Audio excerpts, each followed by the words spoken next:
Assalamualaikum warahmatullahi wabarakatuh. Alhamdulillah kita bertemu pada kesempatan kali ini dan saya Nadia Agustina akan membacakan sebuah materi pelajaran yaitu sistem sirkulasi. Nah, kita akan dapatkan pada kesempatan kali ini satu tujuan pembelajaran yang akan kita capai, yaitu kita akan menganalisis komponen penyusun darah dan fungsinya. Sebelumnya, materi ini adalah materi biologi yang dipelajari pada fase F kurikulum merdeka. Kita mulai saja. Bismillah. Pendahuluan, mengamati komponen sistem sirkulasi pada manusia.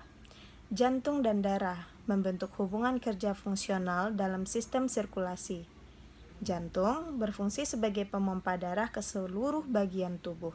Darah tersusun dari komponen yang bentuk dan selnya berbeda-beda. Sebelum itu, saya ingin bertanya atau memantik kita semua dengan pertanyaan, apakah sel-sel komponen penyusun darah yang bentuknya berlainan tersebut memiliki fungsi yang berbeda? Boleh nanti dijawab. Kita lanjutkan. Di dalam tubuh, zat-zat makanan, sisa metabolisme, hormon, enzim, oksigen, serta karbon dioksida perlu diangkut dan diedarkan dari satu organ ke organ lainnya. Sistem transportasi yang kita kenal juga sistem sirkulasi.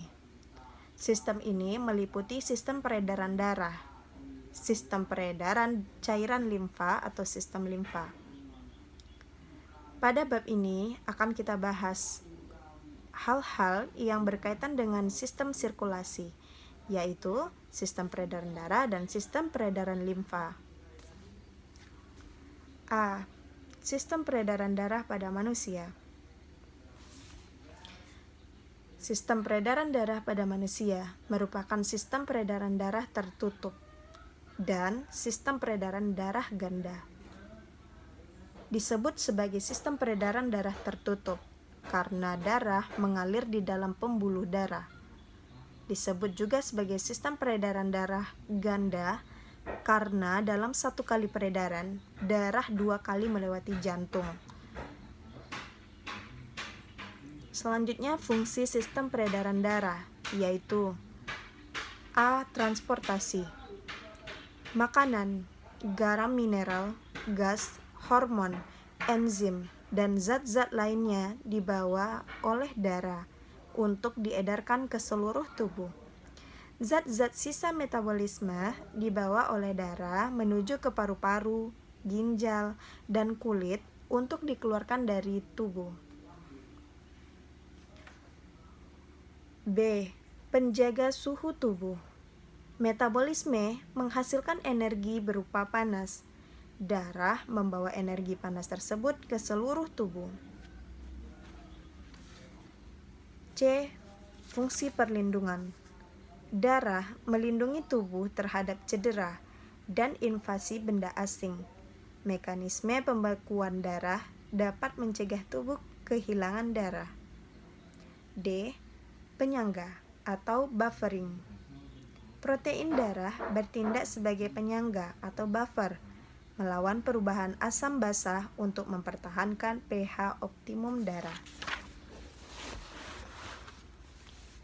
Sistem peredaran darah terdiri atas darah, jantung, dan pembuluh darah, yang tipenya ada arteri, kapiler, dan vena.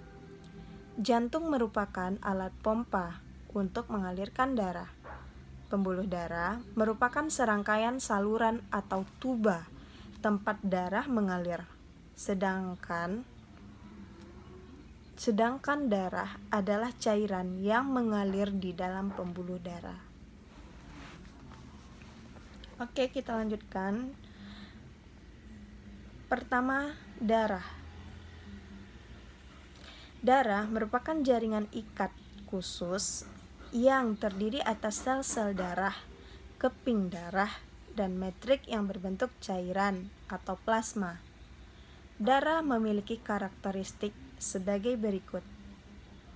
1. darah lebih berat dan lebih kental daripada air, berbau khas, dan memiliki pH berkisar 7,35 sampai 7,45. Warna darah bervariasi, mulai dari merah terang hingga merah tua kebiruan, bergantung pada kadar oksigen yang dibawa oleh sel darah merah. 3. Volume darah yang beredar di dalam tubuh adalah 8% dari berat badan. Orang dewasa yang sehat memiliki darah sekitar 5 liter dan biasanya volume darah pada laki-laki lebih banyak daripada perempuan. Hal ini bergantung pada ukuran tubuh dan berbanding terbalik dengan jaringan lemak atau adiposa di dalam tubuh. Komponen penyusun darah yaitu plasma darah, sel darah merah atau eritrosit, sel darah putih atau leukosit, dan keping darah atau trombosit. Komposisi plasma darah sekitar 55%, sedangkan sel-sel darah dan keping darah sekitar 45%.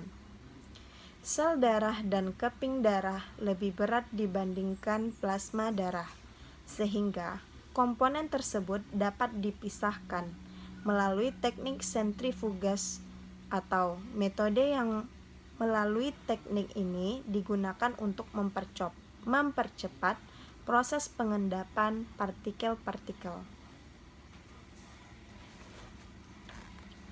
Komponen darah setelah proses sentrifugasi berkisar darah normal pada laki-laki berkisar 37 sampai 47% hematokrit. Pada perempuan 42 sampai 52% hematokrit. Hematokrit ini adalah jenis sel darah merah.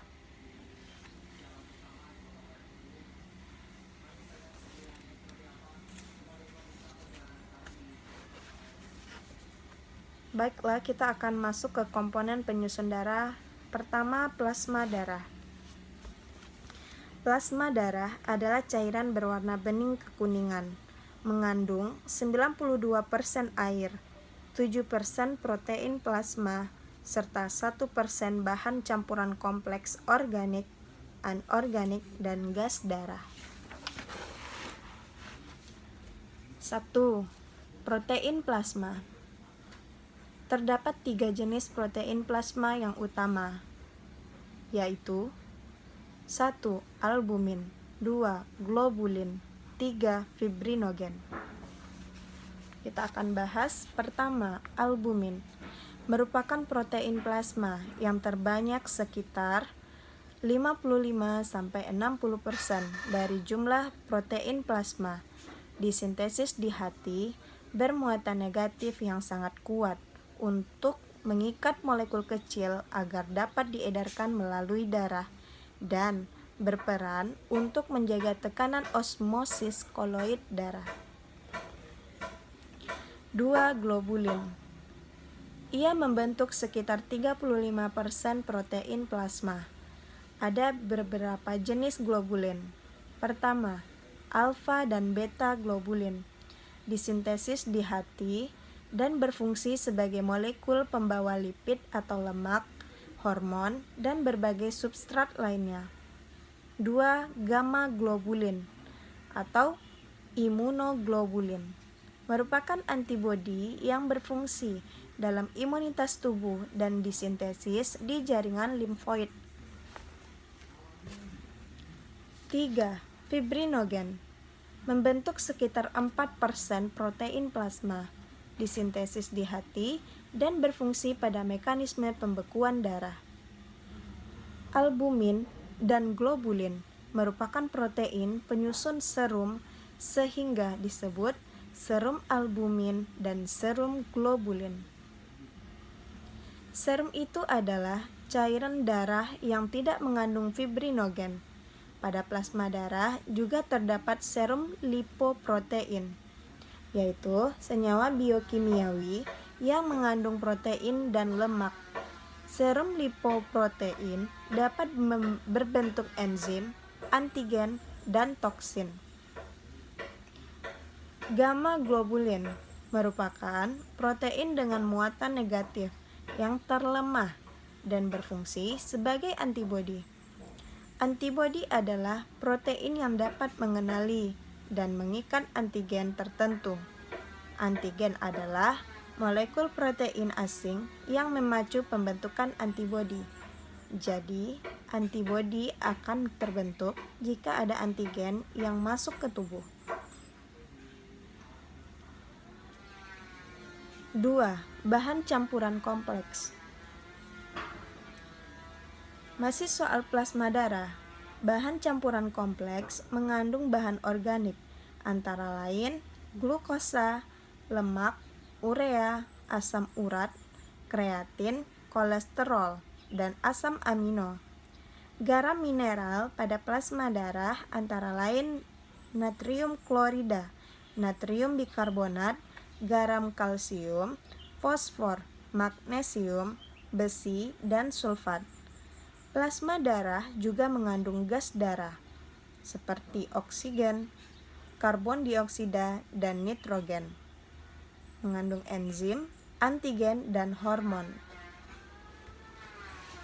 Selanjutnya, kita akan masuk eritrosit atau sel darah merah. Karakteristik eritrosit. Sel darah merah memiliki bentuk seperti cakram dengan lekukan pada bagian sentralnya atau disebut bikonkav, berdiameter 7,65 mikrometer dan dibungkus oleh membran sel dengan permeabilitas yang tinggi. Membran sel darah merah juga bersifat elastis dan fleksibel, sehingga memungkinkan sel dapat menembus kapiler atau pembuluh darah terkecil. Setiap eritrosit mengandung sekitar 300 juta molekul hemoglobin yang dapat mengikat oksigen. Volume hemoglobin mencapai sepertiga volume sel darah merah. Hemoglobin tersusun dari suatu protein globin. Globin terdiri atas 4 rantai polipeptida yang melekat pada 4 gugus hem yang mengandung zat besi. Hem berperan dalam pewarnaan darah. Hemoglobin orang dewasa HGA memiliki rantai polipeptida dari 2 rantai alfa dan 2 rantai beta yang identik. Hemoglobin janin atau HGF memiliki rantai polipeptida dari 2 rantai alfa dan 2 rantai gamma.